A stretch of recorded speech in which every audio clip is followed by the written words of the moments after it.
When you begin, I suppose, setting it something up for a social networking, the first thing that you're going to be asked for is your details, your login email address, and some kind of username. So, I've always said, when you're networking with people, I'm not Jimmy347, I'm Ian McKendrick. Yeah, sure. Yeah. Ian, just a quick question on that though, and it refers back to having an identity as well. I've spoken to people in the past that haven't signed up to things like Facebook because they don't want their privacy to be invaded. Is there an issue there? No. With Facebook, well, I say no. With Facebook, it depends how you use it and how you set it. It's a really highly configurable application, and right. we will be covering Facebook in some depth in a later module. Yeah. But just to sort of put your mind at rest on that, you can stop people looking at certain bits of your information. You can right. flag it as this isn't public. Okay, because that has been brought up to me a few times, and yeah. from people that said, I don't want everybody seeing all of my personal photos and stuff. So yeah. You can actually control that. That's interesting. Okay. So, but it's not as controllable as some of them.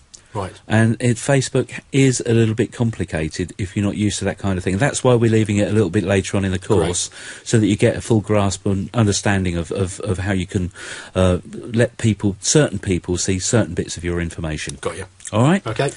But the reason why I wanted to show you this with the Google Gmail is that when you start up with one account, that's great, but when you get really a lot together, when you've got 4, 5, 6 or even 10 social networking accounts, and all of this is bringing you traffic in, you're getting spammed by all these new people that are joining your groups, and before you know it, you're having a problem sorting your emails out from your social networking emails. Yes. And it can be a problem. Yes, I have had that problem. I mean, when I hit 400 users on Twitter, I was getting probably about 25, 30 emails a day as people were following me. Yes, and you have to just delete them. Well, yeah, and some of it had some really good information in too. So, and I was it's daunting.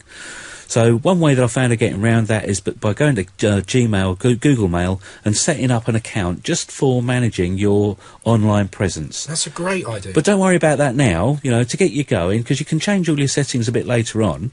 But to get you going now, use your normal email address, I'd propose. And if you could get your first name, last name, brilliant. If not, then some derivative of it.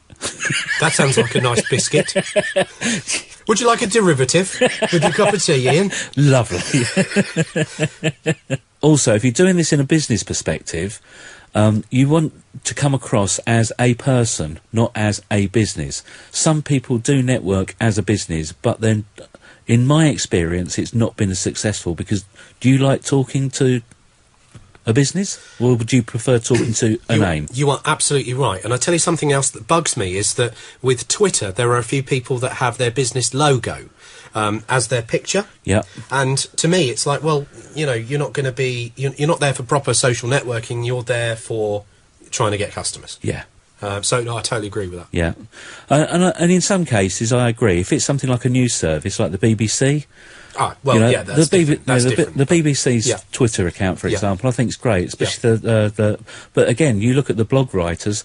Some of the blog writers that are on the BBC website, they have strange, iconic sort of. They don't have their photographs, and I think that's a real shame. Yeah. Because it just adds so much more personality. I agree. That's what networking's about. It's about personalities, isn't it? And when you've got the looks like us, Ian, as well, we need to use that, you know? I know, I've had to ugly my picture up just so that I don't get so many followers. Absolutely, same here as well. Well, I use those deforming programs that do weird things with my eyebrows.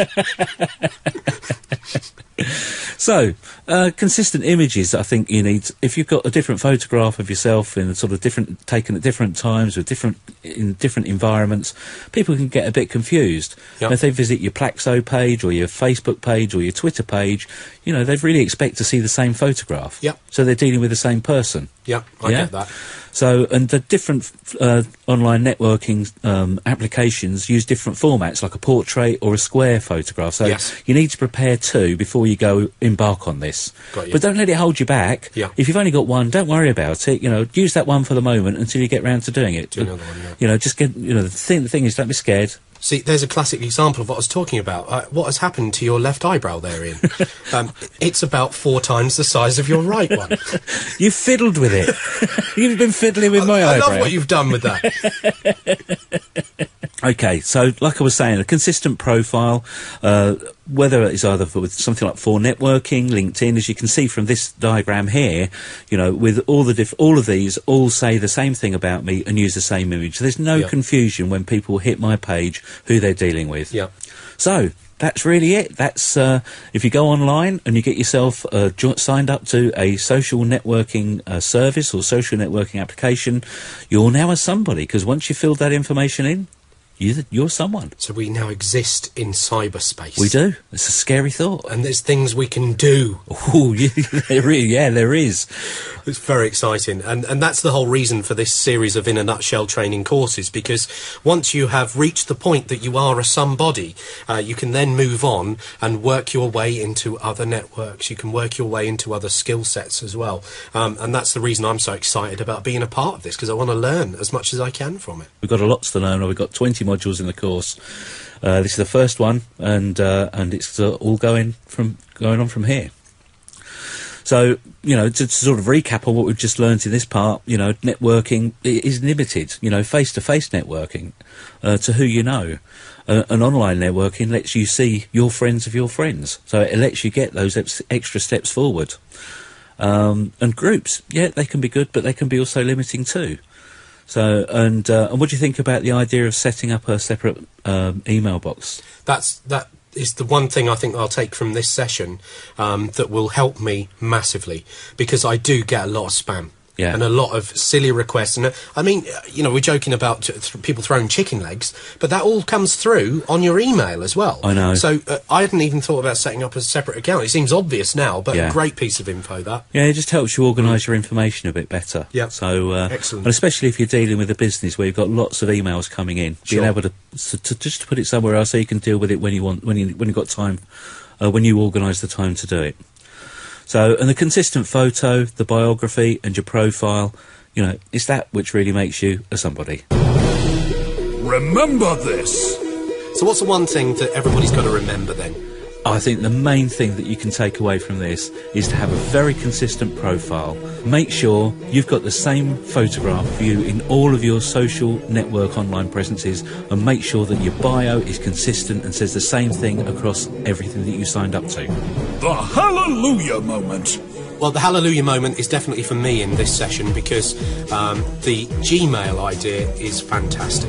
I do get hounded on my work email, on my home email, for the social networking sites that I've signed up for. Every time I get a notification from them, they're all coming into my inbox, all sorts of different types of spam. So that was the hallelujah moment. Set up a separate email account solely for your social networking. Brilliant. So what do you do now? Well, hopefully, Mark, you're not intimidated now by what's out there.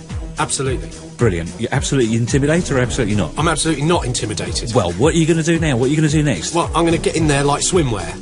Brilliant. I'm going to sign up to everything, Ian. I'm going to be a social networking diva.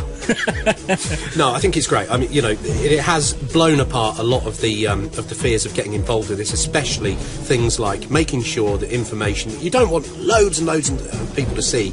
You can control that. I think that was one of the most important things to me. Yeah, you can control that. If you're hooked and you'd like to take a more advanced look at what is social networking, then make sure you download Series 2, Module 1.